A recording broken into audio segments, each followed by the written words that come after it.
Hey, so now we're at the programming part. I have started with programming the Arduino board, which was pretty much the easiest part. So what I started with was coding the Arduino board, which you can see here.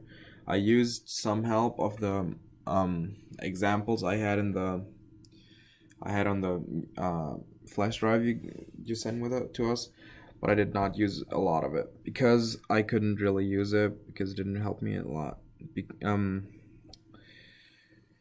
What I've implied in this whole program and my setup is a soil moisture sensor, uh, humidity sensor, a luminosity sensor, air temperature sensor, and a water temperature sensor.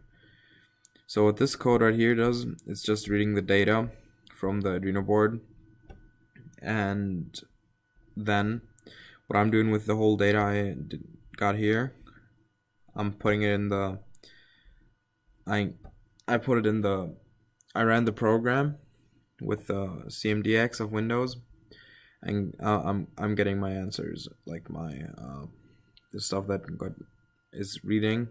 got readed in here.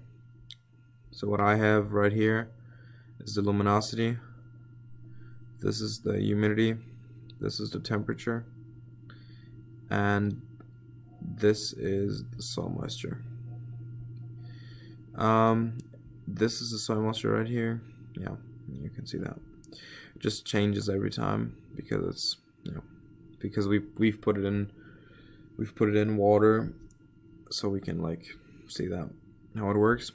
So what I'm doing here is collecting the data. Then I have another program which is called Atom, which I'm using to collect the data from my computer, where I'm collecting the data, and sending it to UBDots, which is a program I use as software right here, where you can see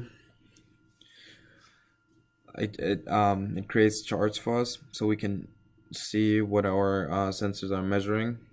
So we have here luminosity, air temperature, soil moisture, humidity, and water temperature. If we click on these, it's gonna show us a graph.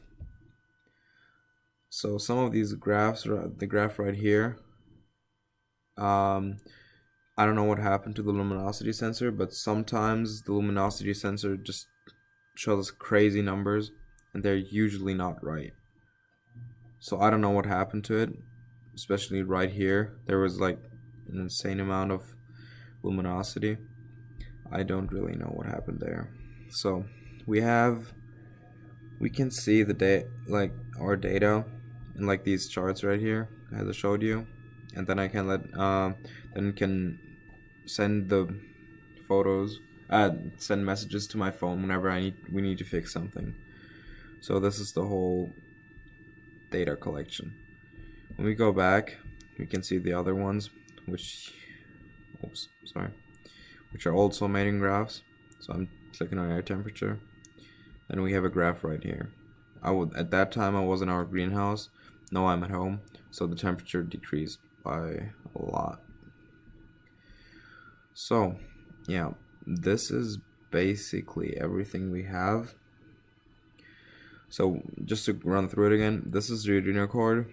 I am running the Arduino code with this Windows CMDX, using this program Atom to send the measurements to UBDots and use it as data. Yep, that's basically everything we have. So thanks for listening.